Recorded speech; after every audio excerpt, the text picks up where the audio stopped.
What's up, YouTube? This is Too Raw for TV. All right, so I didn't know people were still arguing about this nonsense between Draymond Green and Kenyon Martin, but apparently they still are. And you got a particular group up here who I'm not going to name making arguments about how Draymond Green is hands down better than Kenyon Martin, right? And, they're talking about like, well, I don't know if a lot of guys on Draymond's group, I don't know a lot of guys that's in Kenyon Martin's list that could do specifically what Draymond Green does. So I don't know how these guys. Shut the fuck up, man. Please, look. I'm so tired of this, man. I'm done. Look. Number one, why is it that we keep always asking, can these other bigs do what Draymond Green is doing? How about the better question is, can Draymond Green do what all the other great big men or great power forwards in history done? Why is Draymond Green the litmus test now for greatness? Okay, he can set illegal screens. Sure, he's good at outsmarting offensive players when we play in an era where players play in an era of extraordinarily low IQ basketball. This is like the smallest era in NBA history, so which is kind of ironic considering that you have Nimrods who say Wilt Chamberlain played against 6'4" white guys when the average center when Wilt Chamberlain played was 6'10", and today they're 6'10". The average player in height was 6'5". Today they're 6'6".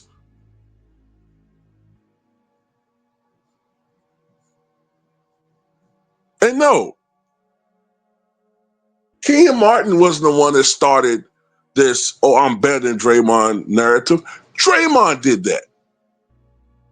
Draymond's the one that cleverly changed the narrative to, oh, I'm a better player, so therefore he can't critique me. The original critique from Kenyon Martin was that he thinks that Draymond Green's a fake tough guy, that he's very calculating when he chooses to put on the Mr. Enforcer hat. He'll do it against Rudy Gobert, but he won't do it against Isaiah Stewart. That's what Kenyon Martin was talking about. And he was asked his opinion.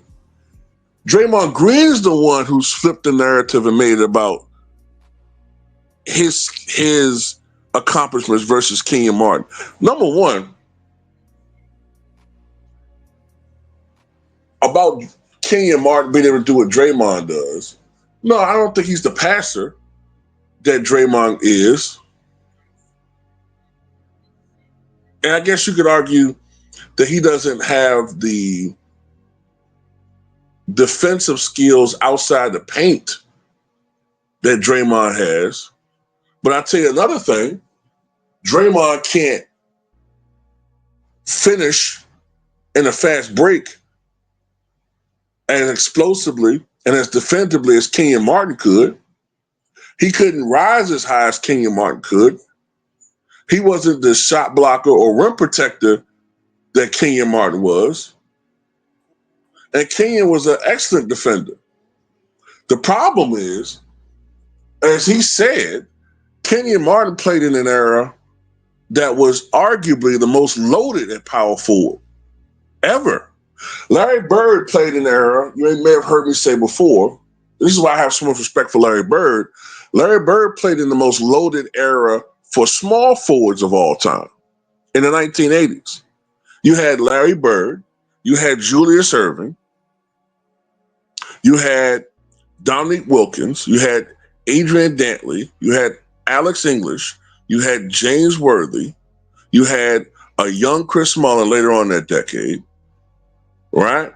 You had Kelly Tripucka, who some people don't even know who the hell he is, talking about he looks like a truck driver. Didn't know who he was, right? With the corn star mustache. You had, hell, who am I missing? Because I'm missing some. I'm missing a lot. You had Mark Aguirre. You had a lot of them. Bernard King. It was a lot of guys, man. It was almost every team had a good to great small forward. In the 2000s, you had Kenyon Martin, obviously. You had Kevin Garnett. You had Tim Duncan. You had Sharif Abdul-Rahim, right? You had Zach Randolph. You had Pau Gasol. You had, before the injuries, you had, what's his name, man? It's an old boy name from Denver with the 42-inch vertical. McDyess. You had Rasheed Wallace.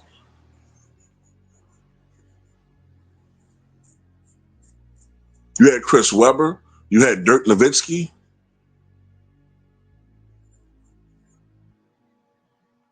The power forward position was absolutely loaded in the 2000s. So no, Kenyon Martin wasn't on as many all-star teams and this team and that team because there was more competition. Plus, Kenyon Martin didn't play on the most popular team in the NBA at that particular time. He played with the Nets. And he wasn't playing with the greatest scorer or the greatest shooter in the history of the game with Steph Curry. He was playing one of the guys who wasn't a great shooter, to be honest with you, Jason Kidd. The Nets kind of struggled a little bit at times offensively. The Warriors, they don't struggle at that offensively, not really. So it's not really a good, fair comparison. When it comes to impact, Kenyon Martin was better. Period. This bullshit about Draymond Green got to stop, man. He's not a Hall of Famer. He's not.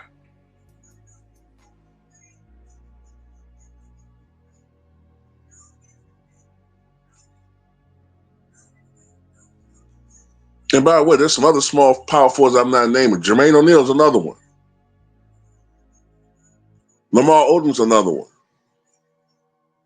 Come on, man. What are we doing here?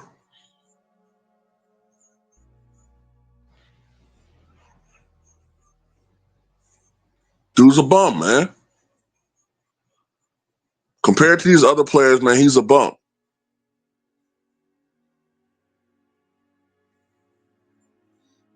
And of the 50 guys that Kenyon Martin named, me and my goddamn subscribers, we came with another 30 that was better.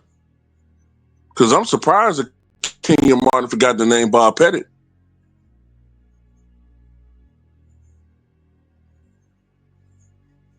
Ellen Hayes, come on, man. Still the bum, man. We're not going to change the definition of who's like I said before, if Draymond Green is a Hall of Famer, then Robert Horry is a Hall of Famer. If we're going to go down, if we're going to scrape the bottom of that goddamn barrel like that, then Robert Horry is a Hall of Famer. Kevin Johnson is a Hall of Famer. Glenn Rice is a Hall of Famer. Terry Cummings is a Hall of Famer. Tom Chambers is a Hall of Famer. Shit, Eddie Johnson's a Hall of Famer. If we're going to just let in goddamn scrubs just because they got championships.